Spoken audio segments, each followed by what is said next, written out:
Republic TV ने रिया चक्रवर्ती का 1 साल का कॉल रिकॉर्ड निकाला है।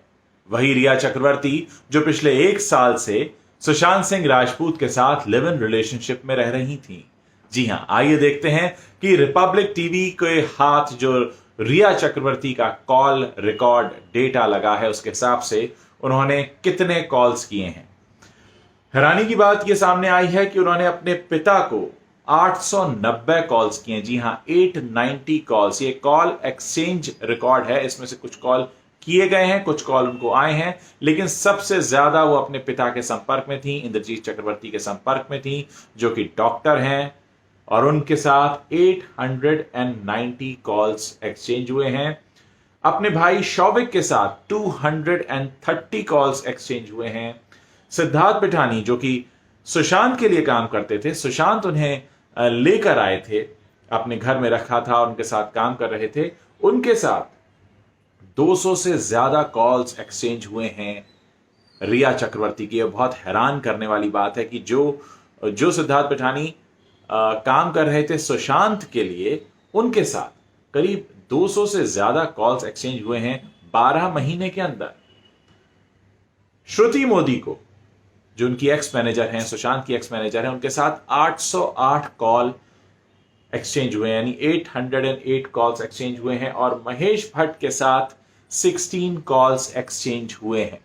अगर हम गौर करें इस बात पर कि किस तरह से रिया लगातार, मैं कहूंगा, अपने गैंग के टच में थी, क्योंकि अगर अपने फादर से बात कर रही हैं, शौविक से बात कर रही हैं, सिद्ध पिठानी का नाम भी अब संदिग्ध लिस्ट में आ चुका है, श्रुति जिनके खिलाफ एफआईआर दर्ज है, और महेश भट्ट, किस तरह से लगातार इनके टच में थी, इनके बीच क्या बातें हुई, किस तरह की प्लानिंग चल रही थी। यानी पिछले पूरे 1 साल के दौरान बहुत कुछ था जो पर्दे के पीछे चल रहा था, जो अब सामने आया है। इतने सारे लोगों के साथ इतने सारे कॉल्स पर क्या बातें होती थी। अब आप सबसे ज्यादा गौर करने वाली बात यह है कि यही रिया चक्रवर्ती सुशांत सिंह राजपूत को सबसे दूर कर रही थी और खुद बहुत सारे लोगों के साथ लगातार कॉल्स पे बनी हुई थी।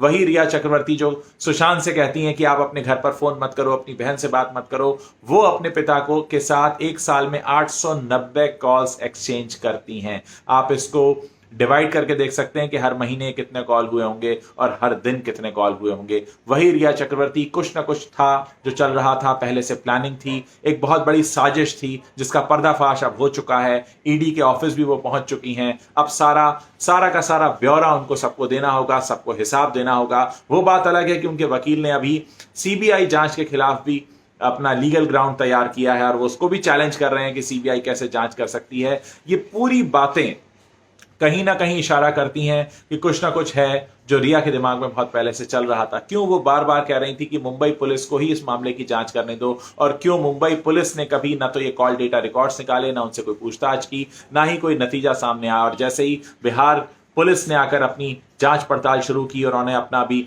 जो रिपोर्ट दाखिल की है सुप्रीम कोर्ट में, उसमें भी उन्होंने साफ लिखा है कि सारे डॉक्टर्स रिया के साथ मिले हुए थे और रिया की बहुत बड़ी प्लानिंग चल रही थी, बहुत बड़ी साजिश थी ये। अब धीरे धीरे इस पूरे झूठ से पर्दा उठता जा रहा है, सारी की सारी असलियत सामने आती जा रही है। ये कॉल डेटा रिकॉर्ड्स इस बात को साबित करते हैं कि रिया के मन में बहुत कुछ चल रहा था, बहुत कुछ था जिसकी तैयारी पहले से की जा चुकी थी, और अब जाकर इसका पर्दाफाश हुआ है। दुख है कि सुशांत हमारे बीच नहीं है, लेकिन रिया की असलियत अब पूरी दुनिया के सामने आ चुकी है। ईडी इस समय पूछताछ कर रहा है। जिस समय आप ये वीडियो देख रहे होंगे, इन्फोर्समेंट डायरेक्टरेट उनसे कई सारे सवाल कर रहा होगा, पूछ रहा होगा कि इतना पैसा उनके पास कहां से आया और क्यों उन्होंने सुशांत सिंह राजपूत के पैसे का इतना मिसयूज किया, क्यों अपने भाई को पार्टनर बनाया, क्यों अपने भाई को ही सिग्नेटरी राइट्स दे दिए। ये बहुत सारी बातें हैं जिनसे अब पर्दा उठ सकता है, और अब इस कॉल रिकॉर्ड को सामने रखकर भी उनसे बहुत सारे सवाल पूछ सकती है सीबीआई की टीम।